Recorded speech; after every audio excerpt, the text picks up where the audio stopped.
All right, what's up everybody? So exciting day here at Continent Fitness and Nutrition. We're gonna cover sumo deadlifting, 7 steps to perfecting your sumo deadlift. Now I know a lot of people out there, they've tried sumo deadlifting and they abandon it because I know it is hard. It is hard to do, right? And one thing I will preface this before I even dive into some of these steps is that depending on you, depending on your hip width, or hip structure really, your flexibility, your stability, you do have to play around with all the tips I'm gonna give you today, okay? So before we do anything, let's dive into it, right? Step number 1, foot position, right? So with foot position, the things that we want to consider is that the wider that Gabby stands, the more efficient the lift becomes, but the harder it is to stabilize. The other thing about the wider stance is the wider you go, the more her toes need to be turned out to allow her femurs and her hips to open up, creating stability in the posterior chain, right? So what we wanna do is we wanna start by finding a place where her knees still rest over the top of her foot, because if she goes so wide, go ahead and go out real wide for me, right?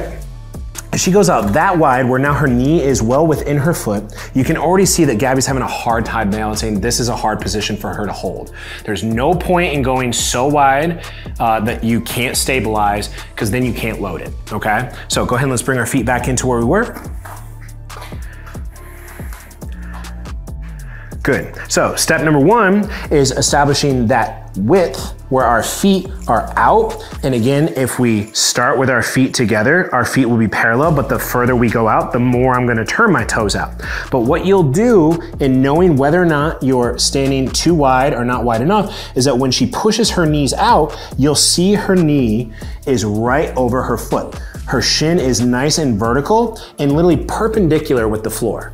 We call it building a house. So if I was to draw a line from her foot to her knee, to her hips, to her knee, to her foot, you can see it's in the nice shape of a house. That tells you you're in a good place to start for your sumo deadlift. So step number 1, establishing or building your house. Step number 2, go ahead and lock out for me. Stand up, yep.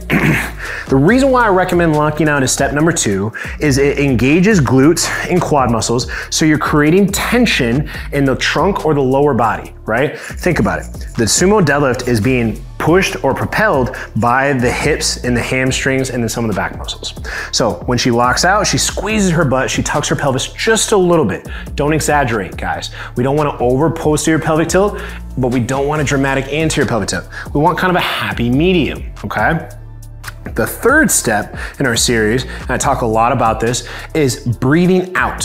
What we want to do is we want to make a small space with our mouth, almost like you're breathing out through a straw or blowing up a balloon. If you've ever blown up a balloon before, you'll feel your core muscles have to aid your diaphragm, which is the muscle that pulls the lungs down and expands them. When you breathe out, your core muscles, namely that transverse abdominal muscle, gets real tight, real engaged. Why would we do this? Because that reduces how much strain your back muscles have to do to support the weight. So she breathes out, that gets the core muscles nice and engaged. That's your step 3. Step 4 is gonna be our head position, right? So if we think about our head position, or our head, it is the final thing stacked on top of our nice spine. So what she's gonna do is she's gonna retract. She's gonna tuck her chin, right? Which is super flattering. By tucking her chin, she is now tightening these upper back muscles, right? Because we've all seen people cat back a deadlift. It's not pretty. Probably not tremendous for your upper back either. So if she tucks her chin at the start before we even bend at the waist and take our grip, we know that these upper back muscles are now engaged and locked down. 5th step, before we set our grip, I know we're gonna get there, guys, is we're gonna reach without bending over. So what does that mean? It's scapular depression. By depressing the shoulder blades, that comes from the lat muscles, the biggest, strongest back muscles back there. So when she reaches, she packs her back. I like to think about when I try to reach for my knees without bending over, you'll know you're doing it right. So now she's got all these muscles braced and stable. Now we can go ahead and set our grip.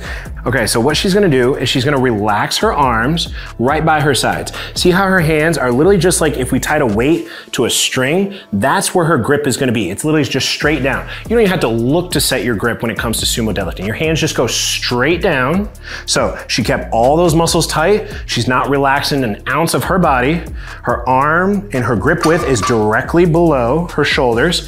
And then that last and final step is gonna be breathing in. So now she creates the intra-abdominal pressure by taking her in and pushing it down, by keeping her core muscles locked in, and she's gonna pull back and push onto the bar. Remember, deadlifting is a push-pull. We pull with the upper body, we push with the lower body. You're wedging everything together to keep things super tight and engaged, so you got everything locked down and you are full control of that barbell.